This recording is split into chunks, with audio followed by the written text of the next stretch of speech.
Welcome to teaching goals. Teaching goals में आपका स्वागत है। हम एचसेट की प्रिपरेशन कर रहे हैं और हमारा पहला टॉपिक यहाँ पर मोशन है, जो हमने सिलेबस डिस्कस कर चुके हैं लास्ट वीडियो के अंदर। पहला टॉपिक उसके अंदर हमने देखा था कि मोशन था। मोशन में हम यहाँ पर टाइप ऑफ मोशंस देखेंगे और डिस्टेंस डिस्प्लेसमेंट के ग्राफ भी देखेंगे, जिससे हम कुछ न्यूमेरिकल्स भी फाइंड आउट करेंगे बाद में। अभी हम यहाँ पर स्टार्ट करते हैं motion. A motion is an object is said to be in motion if it change its position with respect to time or with passage of time। Time के बीतने के साथ साथ अगर कोई ऑब्जेक्ट अपनी पोजीशन चेंज करता है तो उसको मोशन कहते हैं। हम यहाँ पर इस ग्राफ की सहायता से देख सकते हैं। फॉर एग्जांपल, अगर आप यहाँ खड़े हैं और आपकी पोजीशन कुछ ये है एक्स एंड वाई से 1 2 1 2 3। अभी आपकी पोजीशन है 2 and 3। थोड़ी देर बाद टाइम चल रहा है, आफ्टर 5 मिनट्स आप पहुँच गए हैं कुछ यहाँ पर और आपकी पोजीशन अब चेंज होकर हो गई है 3 4 5 एंड 4 5 5 5। ये आपकी टाइम के साथ पोजीशन यहाँ पर चेंज हो गई। पहले आपकी पोजीशन थी 2 3, अब आपकी पोजीशन है 5 5। आप क्या हैं, आप मोशन के अंदर हैं। अब मोशन के हम यहाँ पर टाइप देख लेते हैं।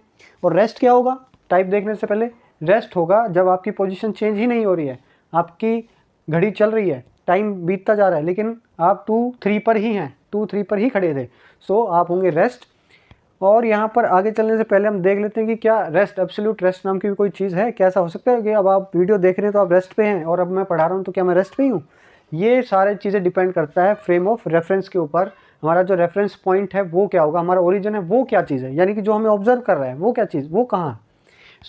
अगर आप भी रेस्ट पे हैं, मैं भी रेस्ट पे हूँ, इस अर्थ के ऊपर अगर आप मुझे अब देख रहे हैं तो मैं रेस्ट पे दिखूंगा, लेकिन अभी मैं रेस्ट पे हूँ। और अगर आप मून पर बैठे हैं मून से अभी क्या दिखेगा, अर्थ गोल गोल घूम रहा है, अर्थ घूम रहा है तो हम भी उसके साथ घूम रहे हैं। हम यहाँ पर रेस्ट के अंदर नहीं दिखेंगे, इसलिए यहाँ पर एब्सोल्यूट रेस्ट नाम की चीज़ जैसा कोई कॉन्सेप्ट नहीं है, कोई भी रेस्ट पर नहीं है, सारी चीज़ें मूव करती जा रही हैं।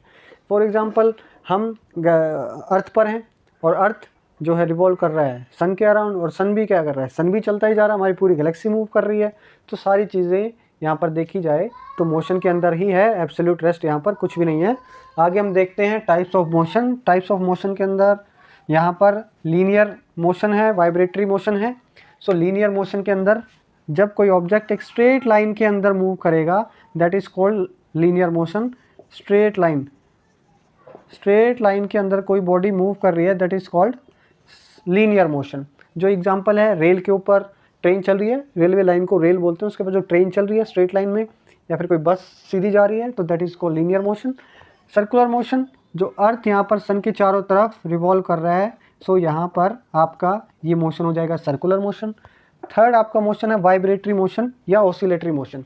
इसके अंदर यहाँ पर देख सकते हैं वाइब्रेटरी मोशन क्या है, कोई फिक्स पोजीशन के दोनों तरफ कोई ऑब्जेक्ट टू एंड फ्रो कर रहा है, टू एंड फ्रो कोई ऑब्जेक्ट कर रहा है, एक बार इधर जा रहा है एक बार इधर जा रहा है, फिक्स पोजीशन के इस तरफ तो उसको वाइब्रेटरी कहेंगे। ऑसिलेटरी भी इसी को बोलते हैं, जब कोई एक बॉडी एक फिक्स पॉइंट के दोनों तरफ मूव कर रही हो। तो दोनों में फ़र्क क्या है? दोनों में फ़र्क है यहाँ पर भैया एम्पलीट्यूड का। क्या फ़र्क है एम्पलीट्यूड का? एक ऑब्जेक्ट एक पॉइंट के इधर और इधर बहुत ज़्यादा मूव कर रहा है, इसका एम्पलीट्यूड बहुत ज़्यादा है। दैट इज़ कॉल्ड ऑसिलेशन, जो आप एकदम अपनी नंगी आंखों से देख सकते हैं। आपको किसी चीज़ की जरूरत नहीं है, आपको एकदम खासा फर्क दिखाई दे रहा है कि ऑब्जेक्ट इधर जा रहा है फिर इधर जा रहा है, जैसे घड़ी का घंटा ऐसे ऐसे घूम रहा है। That is called oscillatory motion. Vibration, आपने बाइक ऑन कर दिया, गाड़ी ऑन है आपकी, तो उस टाइम पे आप बाइक को हाथ लगाएंगे तो आपको दिखेगा कि ऑब्जेक्ट जो है मूव कर रहा है, हल्का सा वाइब्रेशन हो रहा है। उसमें भी ऑब्जेक्ट एक बार मीन पोजीशन के इस साइड जा रहा है, एक बार दूसरी साइड जा रहा है, इस साइड और उस साइड जा रहा है, तो उससे देख सकते हैं that is called your vibratory motion. इनमें सिर्फ जो है एक एम्पलीट्यूड का ही फ़र्क है वाइब्रेटरी और ऑसिलेटरी मोशन के अंदर। एक और यहाँ पर हम देख लेते हैं पॉइंट ऑब्जेक्ट क्या होता है। पॉइंट ऑब्जेक्ट, जैसे हम पॉइंट नाम सुनते हैं हम सोचते हैं कि सिर्फ यही पॉइंट ऑब्जेक्ट होगा। पॉइंट ऑब्जेक्ट का मतलब है कि जो ऑब्जेक्ट है और जो जितना वो ट्रैवल कर रहा है उसके कंपैरिजन में उसका साइज़ क्या है। अब देखने को तो ये बॉक्स भी पॉइंट ऑब्जेक्ट हो सकता है, एक ट्रेन जो है आपकी रेलगाड़ी है वो भी पॉइंट ऑब्जेक्ट हो सकती है। कैसे? अगर कोई ट्रेन दिल्ली टू कलकत्ता जा रही है तो डिस्टेंस कितना ज़्यादा हो गया है as compare it's size, distance बहुत बड़ा हो गया है, तो यहाँ पर इसको आप कह सकते हैं कि ये पॉइंट ऑब्जेक्ट है। पॉइंट ऑब्जेक्ट इज़ द उसको कहेंगे whose dimension is very low as compared to the distance travel। आगे हम देखते हैं scalar and vector quantities. Scalar quantities, quantity that defined by its magnitude only. इसके एग्जांपल है मास, time. काफ़ी सारे एग्जांपल्स यहाँ पर लिखे हुए हैं, जिसको समझ लेते हैं। स्केलर क्वांटिटी मैग्नीट्यूड क्या होता है? मैग्नीट्यूड मीन्स सिर्फ आपका नंबर, जैसे कि यहाँ पर 5 kg। अब मास को किसी डायरेक्शन की जरूरत नहीं है। टाइम 9 PM 9 AM, अब ये डायरेक्शन बताने की जरूरत नहीं है, 9 AM इस डायरेक्शन में। या फिर यहाँ पर और एग्जांपल है, पावर है, एनर्जी है, इलेक्ट्रिक चार्ज है, कोई भी एरिया है, एरिया फाइंड आउट कर रहे हैं, उसको ये बताने के लिए ज़रूरत नहीं है इतना स्क्वायर मीटर एरिया नीचे की तरफ, ऊपर की तरफ। सो इन सब में सिर्फ आपको एक नंबर की ज़रूरत है डिफाइन करने के लिए, कोई डायरेक्शन की ज़रूरत यहाँ पर नहीं है इसको समझाने के लिए। सो ये आपके होंगे स्केलर क्वांटिटीज़।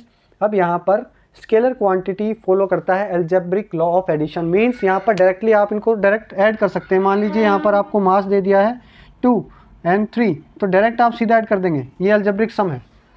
सो अब यहाँ पर आपके लिए कमेंट में बताएंगे जो इलेक्ट्रिक करंट है जो इधर से इधर जाता है, आप हमेशा देखते हैं करंट इधर से इधर जा रहा है, इधर से इधर जा रहा है। सो उन सब के अंदर क्या का इलेक्ट्रिक करंट स्केलर क्वांटिटी है या फिर वेक्टर क्वांटिटी है? वेक्टर क्वांटिटी को हम देख लेते हैं। What is vector quantity? A physical quantity that is defined by its magnitude as well as direction. इसमें मैग्नीट्यूड की भी जरूरत है कि कितना है, 10, 15, 20, 25, प्लस में आपको इसके अंदर बताना पड़ेगा कि इसके अंदर इसकी डायरेक्शन क्या है। सो दोनों चीज़ें की जरूरत पड़ती है। इसके एग्जांपल देख सकते हैं, वेलोसिटी, एक्सेलरेशन, फोर्स। अब आपने देखा था स्पीड और वेलोसिटी, इसमें क्या डिफरेंस है? बस एक ही चीज़ का डिफरेंस है, स्पीड में डायरेक्शन नहीं होती। अगर स्पीड के साथ अगर आप उसकी डायरेक्शन भी बता रहे हैं तो उसको हम वेलोसिटी बोल देते हैं। ऐसे ये सारी चीज़ें हैं, फोर्स, एक्सेलरेशन, डिस्प्लेसमेंट, मोमेंटम, इन सब में आपको क्वांटिटी तो बतानी ही बतानी होती है, प्लस इसमें आपको डायरेक्शन भी दी गई होती है। सो इनको डिफाइन करने के लिए हमें मैग्नीट्यूड भी चाहिए और इसकी डायरेक्शन भी चाहिए। और वेक्टर क्वांटिटी जो है वेक्टर लॉ ऑफ एडिशन को फॉलो करता है। इसमें डायरेक्टली आप डायरेक्ट ज्वाइन ऐड नहीं कर सकते कि 2 + 3 5। अगर आपको मोमेंटम या वेलोसिटी दे दिया है सीधा 3 मीटर पर सेकेंड और 4 मीटर पर सेकेंड, तो आप डायरेक्टली उसको सीधा ऐड नहीं करेंगे। 3 + 4 7, आप उसको ऐड करना पड़ेगा वेक्टर लॉ ऑफ एडिशन से। इसमें देख लेते हैं अब हम डिस्टेंस एंड डिस्प्लेसमेंट। डिस्टेंस और डिस्प्लेसमेंट के अंदर मान लीजिए कोई ऑब्जेक्ट ए से बी पर गया है, या फिर कोई ऑब्जेक्ट ऐसे जा रहा है, यहाँ से स्टार्ट हुआ और यहाँ पर ही आके रुक गया। सो डिस्टेंस होगा actual path travelled by object, कितना वो एक्चुअल पाथ ट्रेवल किया है। और डिस्प्लेसमेंट होगा आपका shortest path. Distance is actual path and displacement is shortest path.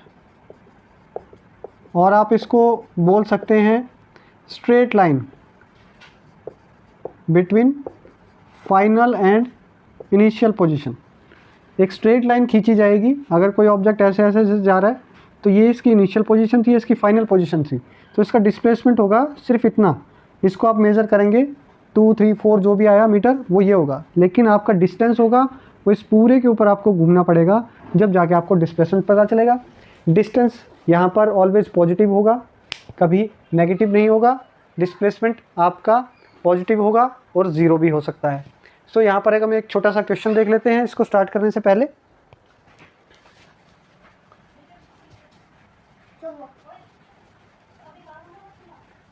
सो यहाँ पर अब हम एक क्वेश्चन देख लेते हैं कि a body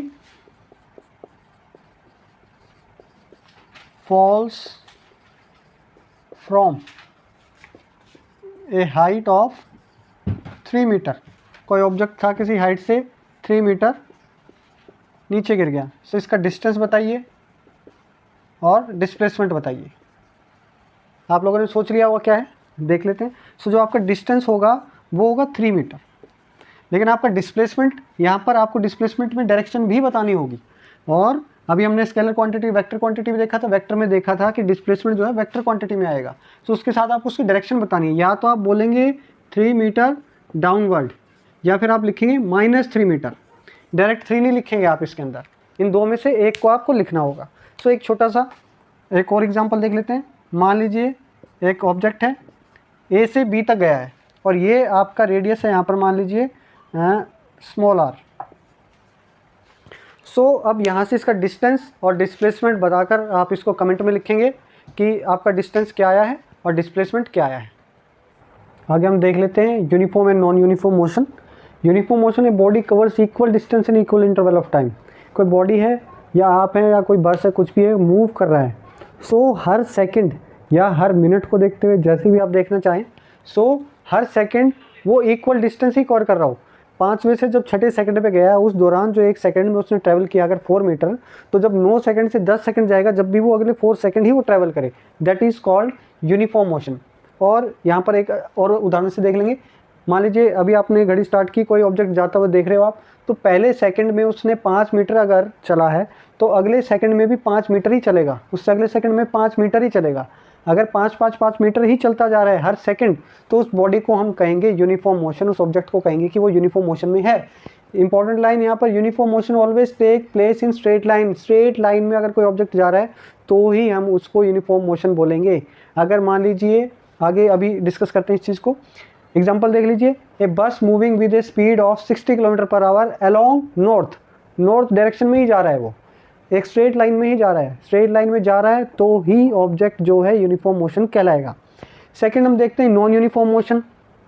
when an object covers unequal distance in equal interval of time, जैसे कि पहले हम हर 1 सेकंड में देख रहे थे वो 5 मीटर ही ट्रैवल कर रहा है, 2 ही ट्रैवल कर रहा है। अगर यहाँ पर डिस्टेंस अगर चेंज हो जा रहा है तो वो उस बॉडी को हम नॉन यूनिफॉर्म मोशन के अंदर कंसिडर करेंगे।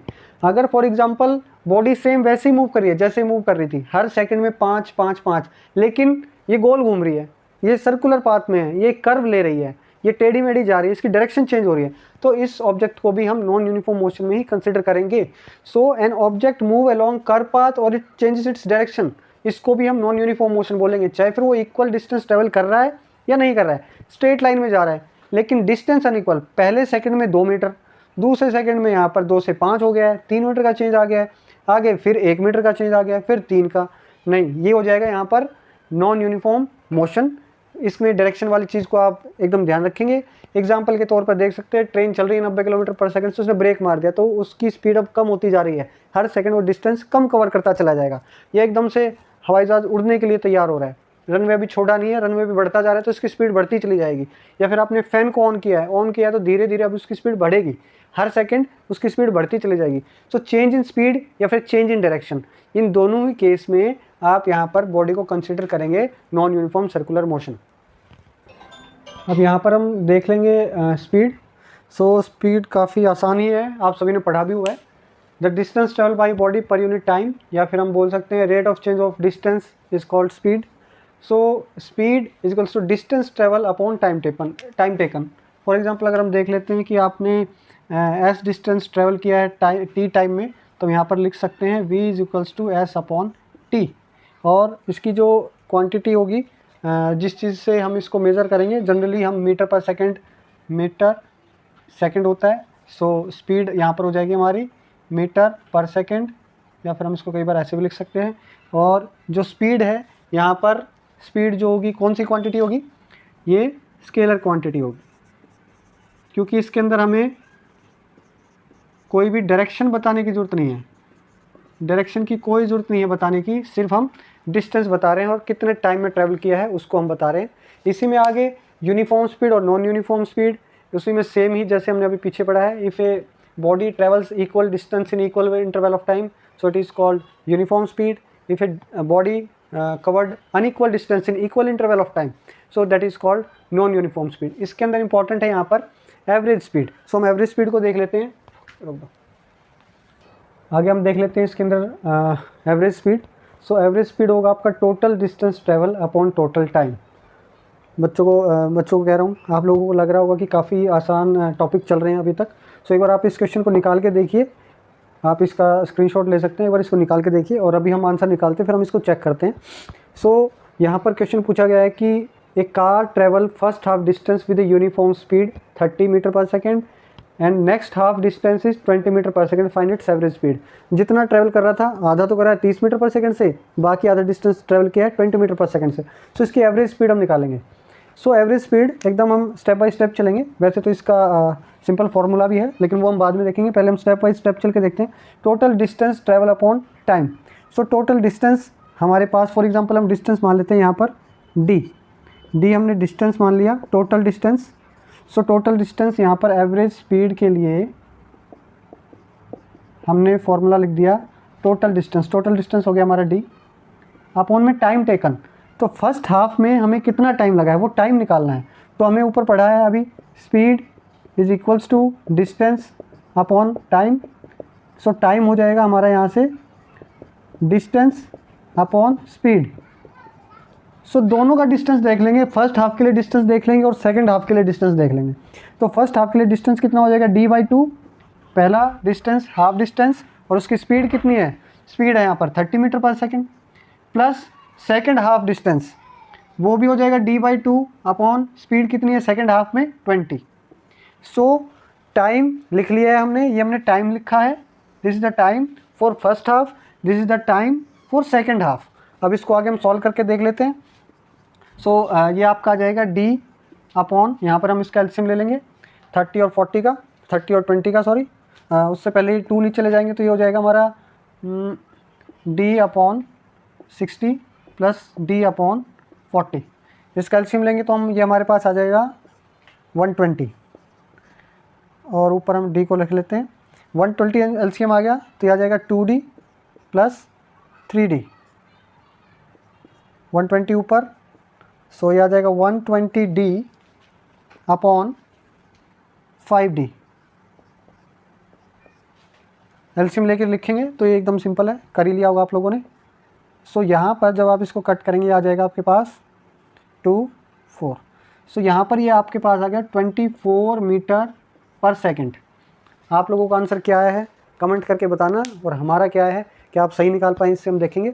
बाकी इस वीडियो में हम इतना ही देखेंगे, ये हमारा फर्स्ट वीडियो है, ज़्यादा लंबा हम इसको नहीं ले रहे हैं, टीचिंग गोल्स के साथ बने रहिए। आगे हम यहाँ पर ग्राफ्स देखेंगे, डिस्टेंस, डिस्प्लेसमेंट, एवरेज वेलोसिटी और इंस्टेंटेनियस वेलोसिटी, उसको भी हम पढ़ेंगे आगे। सो अभी के लिए इतना ही, ये आपका फर्स्ट वीडियो है जो एसटेट के लिए, और जो पीजीटी के लिए तैयारी कर रहे हैं वो भी यहाँ पर बने रह सकते हैं क्योंकि हम धीरे धीरे लेवल ऊपर लेके जाएंगे। So all the best, thank you.